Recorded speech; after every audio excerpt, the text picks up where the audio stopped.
Right. Thank you everyone so much for joining us today for our workshop from the Creative Careers team on professional skills that every creative needs. My name is Eilish Russell. I am the Associate Director of Career Advising. I'm joined today by my colleague Kayla Carrillo, who is our Career Pathways Advisor. And I'm going to be talking a little bit today about some of the essential skills that all creatives need. These are not going to be focused on your technical skills. They're going to be focused on some more of those essential skills that will help you both during your time at Art Center and after you graduate.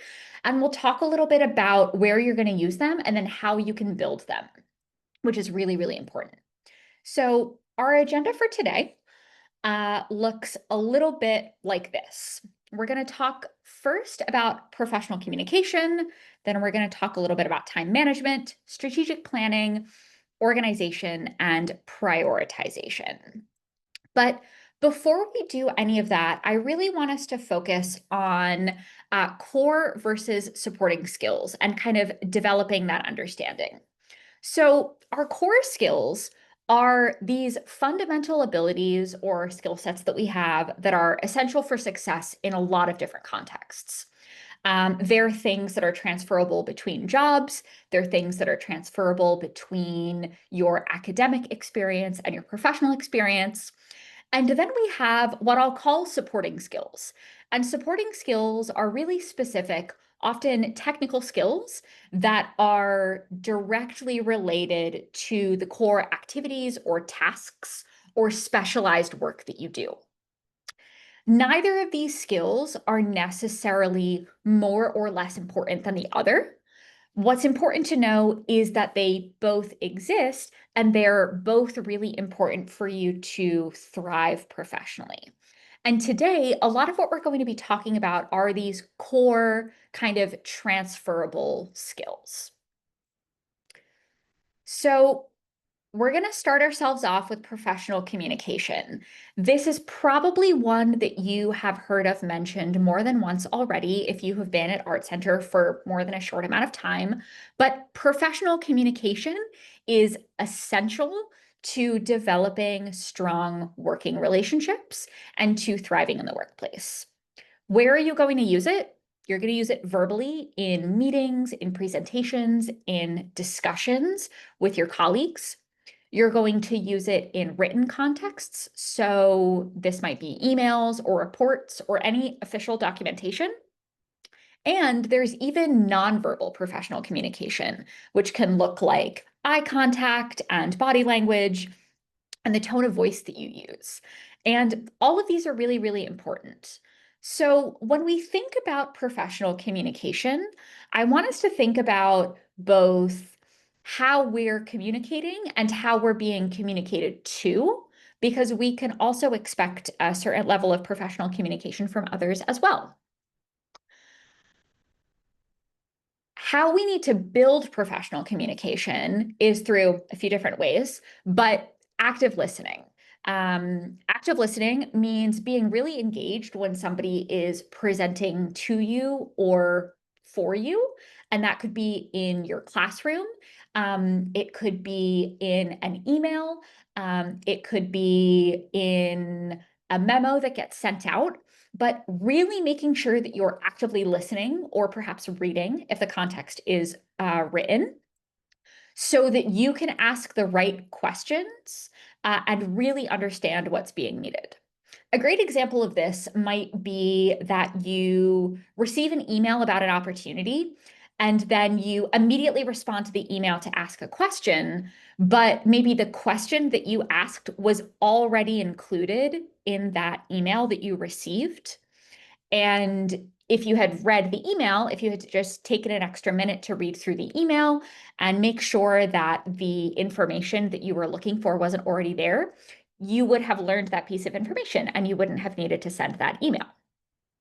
This is really important for a couple of reasons. The first is that you get that information more promptly, right? If you can find the information in the email, then you don't have to send the email in response and then wait for a response back. You're getting the email or the information faster. But also, you're demonstrating to the folks that have sent you that email or reached out about that opportunity that you're able to pay full attention to detail and fully understand all of the information that you're being shared. You're not showing that you maybe don't have strong attention to detail by quickly reading through an email, not fully taking in all of the information that's there, and asking a question that they've already answered. Another way to build it is through clarity and conciseness. So making sure that you're able to really clearly and succinctly describe a scenario that you have or a problem that you're looking for support with.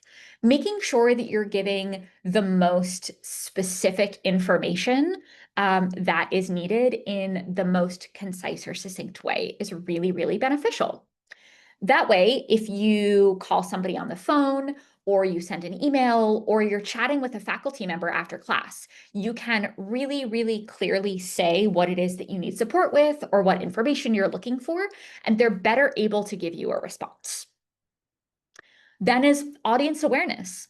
The way that we communicate is going to be really different depending on who our audience members are, whether it's our peers or our faculty or staff members at Art Center, or even industry, folks who are working at companies that we're really interested in. We want to make sure that we're aware of who our audience is and we're tailoring the way that we're talking about ourselves, talking about our work, etc., based on who that audience member is.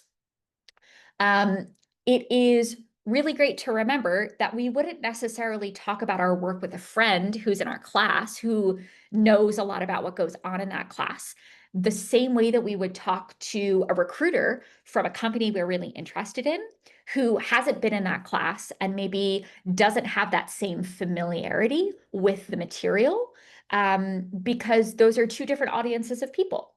And we can't assume that they know everything that we know. So we need to kind of prepare for our audience in that way.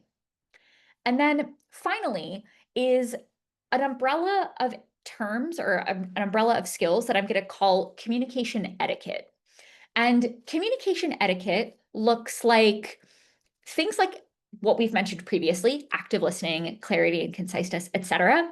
But it also looks like taking into consideration how it would feel if somebody communicated with us the way that we're communicating with them. So, for example, if we send an email or if we call someone and they don't answer right away, we should probably give them a little bit of time to respond to us before we call back or we send them another email. We should assume most of the time that if somebody hasn't responded back to us right away, it's because they have a couple of other things that they need to take care of. And so we need to give them the time to get back to us. Maybe they don't have an answer right away, or they have other priorities, which we'll talk about shortly, that they need to attend to first. So giving people time, appropriate amount of time to respond. At the same time, we want to make sure that we're responding back in a timely manner if somebody reaches out to us. So that could be within maybe 24 hours or 48 hours of receiving communication from somebody, whether that is via email or over the phone or via a casual request. Communication etiquette also looks like proofreading your communication before you send it out, again, if it's written. And it looks like being, respectful of people's time and of their openness to have a chat with you. All of these things are things that we can practice and use in our chats with our faculty members, with staff at Art Center, with our friends and our family. We can start to kind of develop these skills as we're exploring them. And communication etiquette is a really big umbrella. But again, we want to think about how would it feel if somebody was communicating with me this way? And how do I want to communicate with others to make sure that I am giving them the best version of myself and getting the best version of them back. So our next skill area, and we will have time to kind of chat through some of these areas more specifically with any questions that you have, is time management. So where are we going to use time management? You're already doing it. If you're a term one student, you have been working on your time management skills at minimum for the last 3 weeks. If you are farther along in your Art Center journey or you're an alum, you have been using time management for quite a long time. But specifically, you use time management when you need to meet deadlines, when you're prioritizing the different tasks that you have to do, when you're managing multiple projects. If you're taking more than one studio class, you're already using your time management skills. Um, it's going to help you achieve goals and maintain a really strong work-life balance.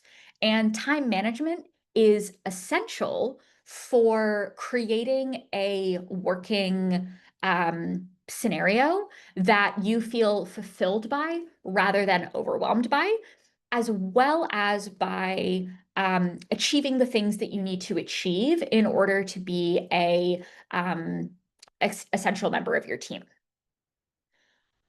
So how do we build time management? Everybody has different preferred methods of organization, of building these time management skills, but here are some options. The first is to create to-do lists. I know a lot of people really love a to-do list, and it can be really, really effective for some people, maybe less so for others, but that's okay. But if you have a list of things that you know you need to accomplish, it can be really easy to just check them off. I personally, at least, find it really, really satisfying to be able to go through and check off, this is the thing that I've done. Now this next thing is on my list. And when you create a to-do list, it actually allows you to do our next suggestion, which is prioritize tasks. So there are going to be some things that are more immediately necessary to complete versus things that maybe can sit on the back burner for a little while. And creating a list of everything that you need to do with maybe their deadlines, their due dates, etc., can help you develop a system of prioritization, which again, we're going to talk about in a little bit.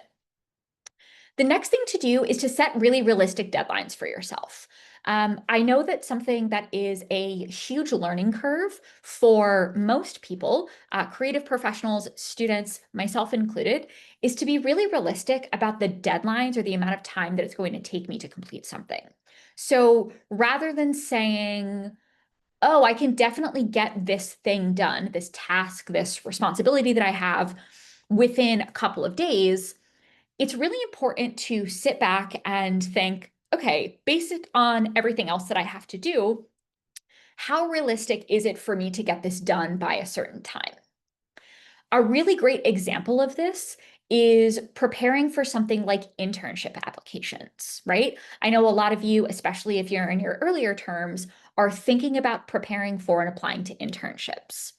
And what realistic deadlines look like for internship applications is giving yourself enough time to write a resume and a cover letter and get feedback on both of those pieces of material, on creating a portfolio website that you get feedback on as well, on giving yourself enough time to tailor and tweak each of those materials to each application that you send out, so that you're sending really strong materials and giving yourself the best opportunity or best chance of moving through the application process.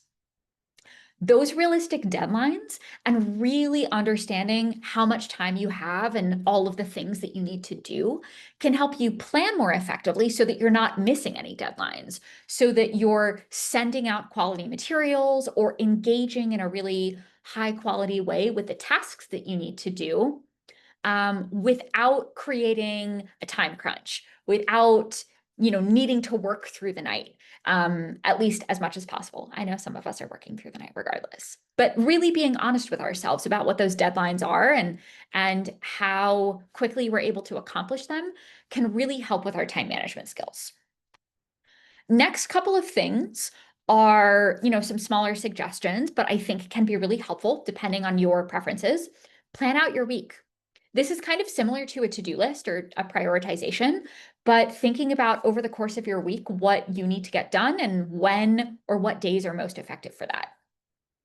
Some other suggestions are minimizing distractions, turning off notifications on your phone or on your computer, setting up a program so that you're not able to access things like social media, etc. When you know you want to really be doing work can be really, really helpful. In a similar way to time blocking. So setting aside a specific time period on certain days of the week or certain sets of days over the course of a period to do certain things can really help you get into the mindset of doing that thing at that certain time. So again, I'll use internship applications as a great example of this. You might say, okay, I know on Mondays and Tuesdays, I have 2 studio classes in a row. So I'm doing a lot of work from 8 a.m. to 8 p.m., basically. And I'm really, really busy throughout the day. I might block off some time on Wednesday morning when I don't have a class to really focus on my internship search, to focus on preparing those materials and getting feedback on them and researching opportunities and learning about what companies are hiring folks in my industry. And I know that I have that time set aside where I can really invest myself in participating in that activity with my full attention, with nothing else that I have to do, so that I can really get the most out of that time that I can. And then finally, taking breaks, right? It might seem counterintuitive, but allowing yourself break times, allowing yourself the ability to kind of disconnect from your work for a few minutes can be really helpful in allowing you to recharge, giving your brain a minute to decompress so that when you get back into your working process, you feel a little bit more recharged, you feel better able to handle that task. And that could look like, taking 15 minutes to go and take a walk, taking half an hour to have something to eat and maybe stretch or chat on the phone with a friend or something that gives you the ability to just decompress for a few minutes and get that break. And then when you return back to your work afterwards, you're better able to parse through all of those things that you need to do. And you are going to have a much better experience or working relationship with your work when you know, oh, I get to take a break in an hour. I just have to do an hour and then I get to take a break and relax for a little bit. Setting up these habits now, setting up all of these habits, but I would say especially time management habits now while you're a student is going to be one of the most important and effective tools you can give yourself as you transition from student to full-time working professional. Because these are skills that are going to be important whether you are a freelancer or working in-house or being a creative entrepreneur or doing a combination of all of the above. Having the time management skills to do what you need to do and then have the work-life balance that makes you feel comfortable is going to be a huge factor in personal success and professional success, and in your personal ability to thrive in your role. So next, we're going to talk a little bit about strategic planning, right? And this is something that I think maybe a lot of us don't think of. But again, we're talking about these kind of core skills or these essential skills. So strategic planning might be something that we think of as like an organizational thing, like the college does strategic planning or my company does strategic planning. But strategic planning works for individual people too. And you're going to use strategic planning during things like a period of growth or change. Like, for example, when you prepare to apply for internships, like when you prepare to look for a job after you graduate, like when you prepare to transition from one industry to another, or if you are in a situation where you can no longer work in the position you were previously working in and you need to change or make adjustments. Having the ability to strategically plan, which means conduct research, create a strategy, and then create a plan surrounding that strategy based on your own goals is really, really important. So these are just some scenarios in which you'll use it. Again, periods of growth or change, what we might call organizational realignment. So if you're working at a particular company or studio or organization and things change, maybe the company is bought out by somebody else, or they acquire another company, or you have a new boss, or any number of things. When there's a realignment that occurs, we can use our own strategic planning processes to feel more confident and comfortable in what we know is going to happen next. And then finally, market shifts and risk management, right? Something that we talk a lot about as a team is this concept of future proofing yourself for the creative markets. And we know that the markets shift. We know that the creative industries change and grow, and that there are different opportunities available at different times.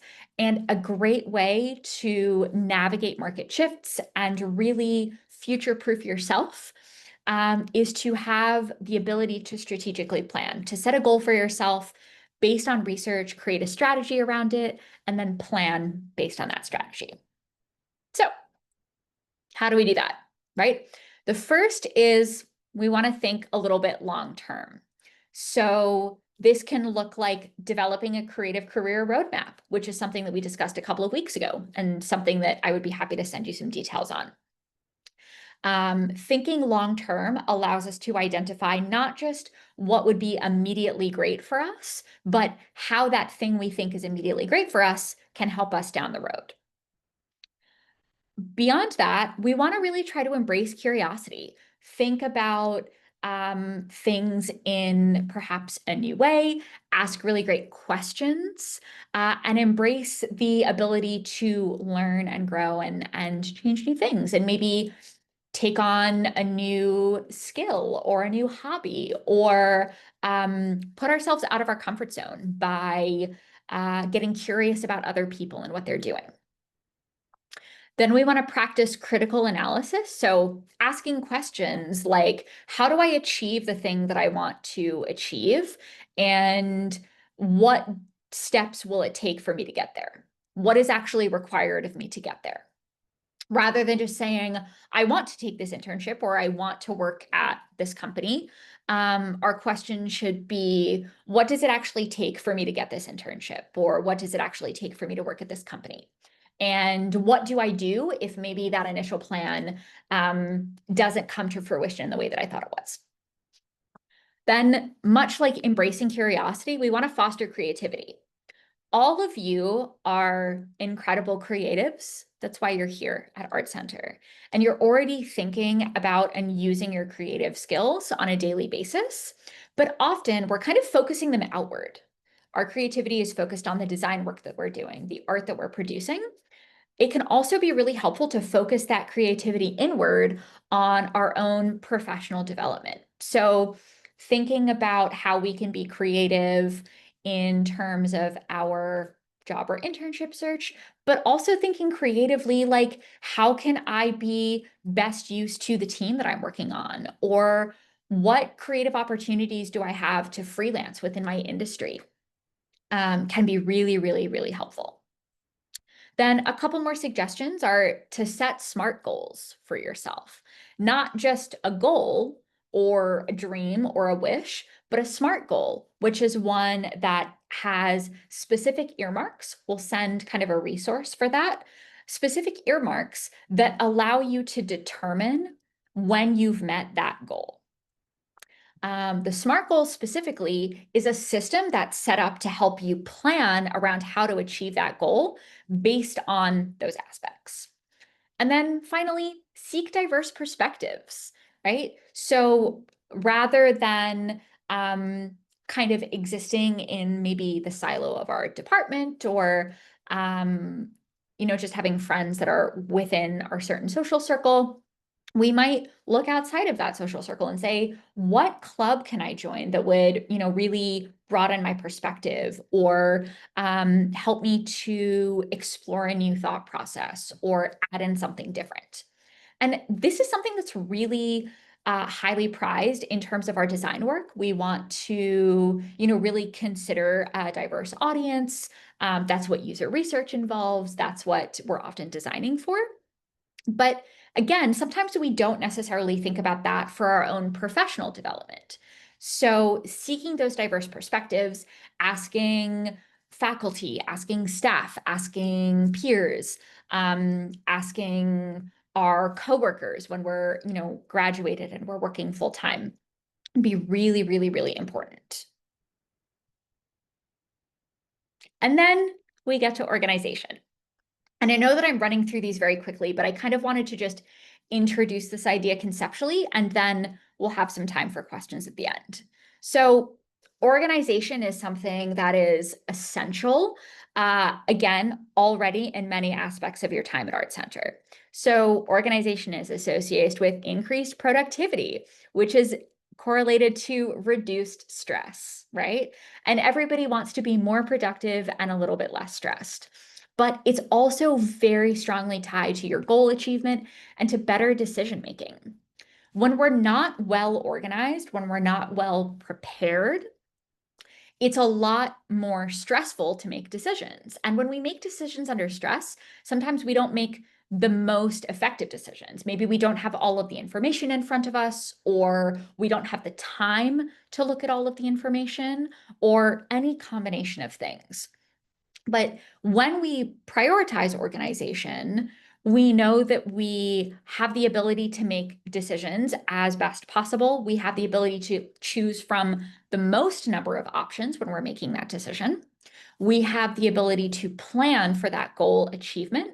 And because we're being increasingly more productive, we're feeling more confident about our decision-making skills, we're seeing that reduced stress. All of these things are really important kind of from a team level or a team dynamic when you are a creative professional, but they're also important on a personal perspective or from a personal stance, because when you're feeling stressed at work, you're not enjoying your job as much. When you're not feeling productive or you're not feeling like you're able to make strong decisions, are you going to be enjoying your job? Probably not, right? This also applies, of course, to your time academically at Arts Center. And this is where we can start developing the organizational skills that are the best fit for us, so that we can then bring those right into our working relationship after we graduate and where we're working in our field. So that can look like a lot of things. For example, you might think about, again, things like our to-do lists. You might think about how you like to take notes. You might think about how you prefer to check off tasks on your list. But organization also looks like planning ahead, thinking long term. You'll notice a lot of words that are coming up again and again and again. That we really need to be feeling confident and proactive in. Which brings us to prioritization. And prioritization is something that has come up in a couple of these skill areas already. But prioritization is another huge skill that we need to be able to deploy, again, once we are ready to work in the field. And it's something that you have great ability to effectively maneuver around now. So where is prioritization showing up?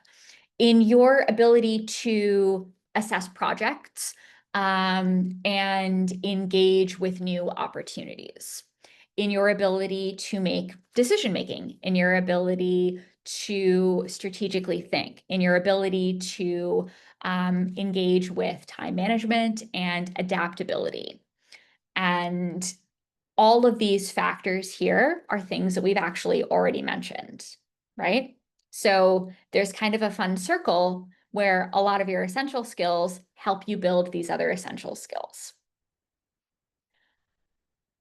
So how do we build prioritization, or how do we create a relationship where we're able to effectively prioritize? While we're in school and we are kind of the director of our own priorities, right? This can look like building a really comprehensive to-do list or task list, using prioritization techniques. There are lots of different ones. I don't have a specific recommendation because I think that they're all super personal, but you can use different prioritization techniques that allow you to prioritize by deadline, by the amount of time that something will take, by how immediate the payoff is on that thing. That that really just help you identify how you would like to break down that comprehensive task list. But the next thing that you can do is break down complex tasks into smaller process steps. So this is a really great way to overlay design thinking into your own professional development process or into your own ability to generate some of these skills. When you think about a design task that you need to complete, you don't go directly from the design brief to the final result. There are many steps that you have to complete along the way to get there, right?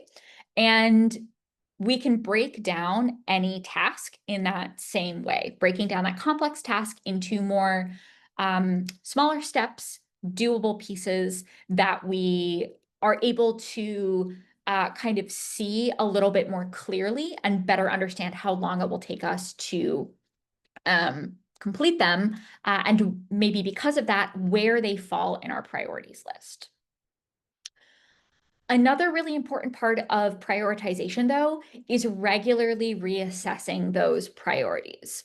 So you might build out a comprehensive task list, a list of projects that you have coming up, a list of to-dos that need to be completed by a certain time, and you might set those based on a certain set of priorities that you have. And then in a week, maybe those priorities change in some way. Maybe something happens that shifts the priorities around, or maybe you get a big task for another class, or something happens that means that you need to reassess. Building strong prioritization skills also means giving yourself the time to reassess those priorities and make sure that they continuously align with what your goals are. That doesn't mean that you have to change them all the time, but more so, it's about taking a minute to sit with ourselves and self-reflect and say, is this still working for me? Is this still doing what I need it to do? Is my organization and my time management, etc., are those still working for me well? Or do I need to maybe readjust? And then finally, delegating and setting those realistic goals or realistic deadlines. Again, a lot of our language is coming back around to things that are connected together. So making sure that you're setting a realistic deadline or goal for yourself is a huge part of priorities matching what we're able to accomplish at certain times. We really want to make sure that when we set a deadline, when we develop our priorities based on a deadline, that those are realistic and reasonable and that we can achieve them so that we don't have to reassess as much, so that we don't have to reorganize our priorities because we actually didn't fully understand how long a project would take, or we didn't break it down into more individual smaller tasks or smaller steps, so that we're able to kind of scale our way through the development and the completion of these goals. Which brings us to our wrap up today. Again, this was a short little discussion about some of these professional skills, but I really wanted us to wrap up with a few big points. The first is that these professional skills are all interconnected. You'll notice that there were a series of keywords like time management, like communication, like organization that came up almost across the board, right? And so it's really important to know how interconnected these things are, and that the more that you practice one of them, the better your skills in these other areas are. Because they're all interconnected, it means that practicing them, utilizing them, building these skills is something that you can kind of do all together. And more importantly, that when one of these skills maybe needs to be grown, that other skills might also need to be grown at the same time. So for example, if you are really trying hard to have strong time management skills, but your organization isn't there yet, you haven't figured out what your organizational process is, how you like to receive and absorb information, how you can organize your information so that it can get shared out really easily, you're less likely to be able to meet those deadlines, to manage your time well, because you're working through all of these other pieces. Which brings us to our next point here, which is having these skills increases employability. I know that all of us are here at a design school at Art Center because you want to work in the creative field in the future. And the design skills, the technical skills that you're learning in the classroom are so, so, so important, but so are these skills. Being a strong communicator, being organized, being dependable, being able to adhere to a deadline that you've been given is incredibly, incredibly important for your ability to thrive in the workplace. Something that I heard a long time ago, early on in my professional career, is that people want to work with people they want to work with, which is shorthand for being somebody that is easy to work with and enjoyable to work with, having these strong communication skills, being dependable, knowing that you can assign this person a task and that they'll complete it and that they're organized and they can give you what you need. All of those things increase people's interest in working with you, your employability, and the what we might call professional reputation that you have within your industry. And developing those things early on will allow you to deploy them much more easily after you graduate because you already have that practice. Which brings us to our final point for today, which is that you can start practicing these skills here while you're a student. It's actually really important that you start practicing these skills here while you're a student because it becomes more of a habit than something that we're actively trying to do. So start by practicing your professional communication when you're emailing a faculty member. Make sure that you're being concise and clear in what you're asking for. Make sure that you're reading their communication in full before sending them a follow-up email to say, hey, what is this piece of information, or how do I find this? If they've already answered it somewhere else, they're a lot less likely to want to provide you that information again if they've already shared it with you. You can practice your time management skills and your organization by starting to block off time in your schedule and say, okay, I'm going to do this particular thing here. You can start strategically planning by developing a creative career roadmap and thinking about the types of internship opportunities you might be interested in, or what other experiences you're going to take advantage of while you're at Art Center, maybe like studying away or doing a sponsored studio. You may even start coming to the Creative Careers office to talk about developing a job search plan, where we can start from your end goal of what happens after you graduate and work our way backwards to what can you do now. You might participate in different student clubs to increase your curiosity and practice those communication skills with students who are in other programs than you. More than anything, it's really, really important to know that these skills that you're developing now, again, are so, so, so important for your time after you graduate. And that when you graduate, having that strategic planning, having that organization, having that ability to meet deadlines will not only make your job search easier, right? It will make you feel more confident in all of those processes.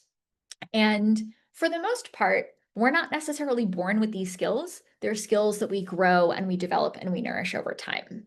So I want to invite everyone here, as we're wrapping up and as I am about to ask for any questions, I would love to invite everyone who's joining us today to pick one of these skills. I know I said they're all interconnected, but one of these skills. It could be communication, organization, time management, prioritization, whatever it happens to be.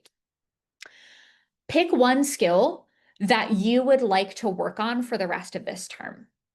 That could be based on the classes that you're already taking. It could be based on something new that you want to add to your life, but one skill.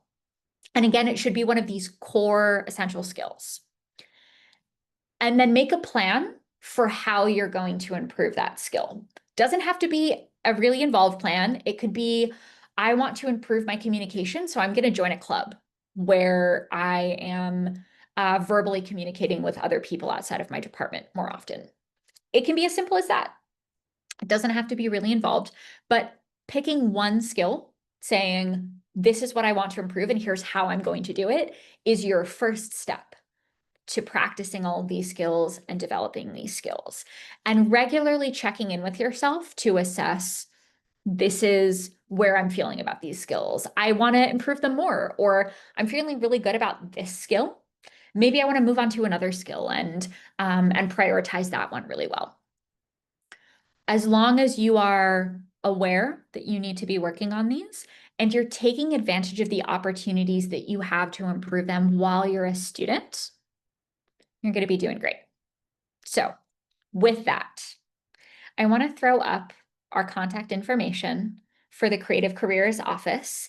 And I would love to invite anybody who has any questions about anything that we have chatted about today to drop them in the chat, or maybe unmute themselves and ask the question out loud. You may not have any questions, and if that's the case, that's okay too. But if you do have a question, I would love to answer it or maybe offer some thoughts.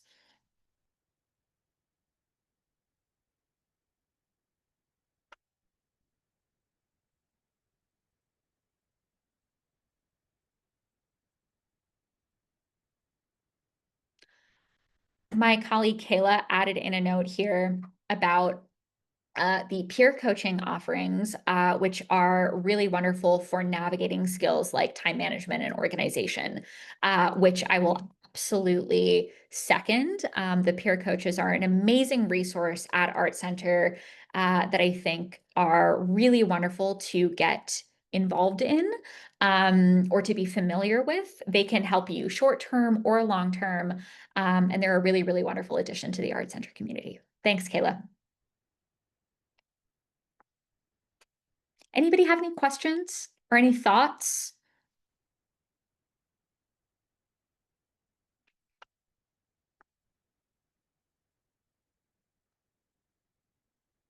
If not, that's completely okay. But I did want to give everyone the opportunity to ask if they had them. So if there are no questions, I will close out with, again, we're recording this workshop. So you'll receive a recording of it via email later this week or early next week. I'll attach some resources there for things like developing some of these skills, creating a career roadmap, strategic planning, etc., as well as a breakdown of SMART goals, which was something that we discussed earlier, is kind of this development of a specific set of goals that we can use to kind of track our progress. And if anybody is interested and maybe feeling like I'm not sure how to undertake this process yet, I would highly encourage you to schedule an appointment with us. We would love to chat with you about developing SMART goals, about creating a career roadmap, about maybe how to identify where you can start exploring some of these skills within the Art Center community. We did get a question that said, I wonder if a list of skills could be provided for future reference. That's a great question. We are going to be sending out this workshop.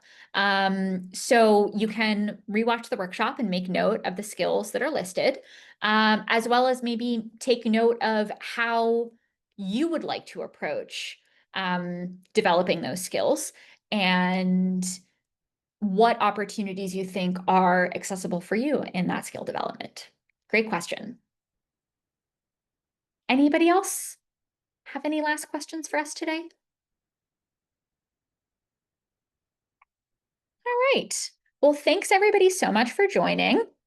Again, we are the Creative Careers Office. In addition to offering workshops like this, we offer one-on-one career advising and creative entrepreneurship advising. You can find that through the QR code that we have shared on the screen right here. But we would love to have a chat with you if you're ever interested in meeting with us. You can reach us at the information on the screen here or pop into our office Tuesday through Thursday if you're interested. Thank you, everybody, so much for joining us today. Have a great rest of your day, and you can find an email coming from us sometime soon. Thank you all.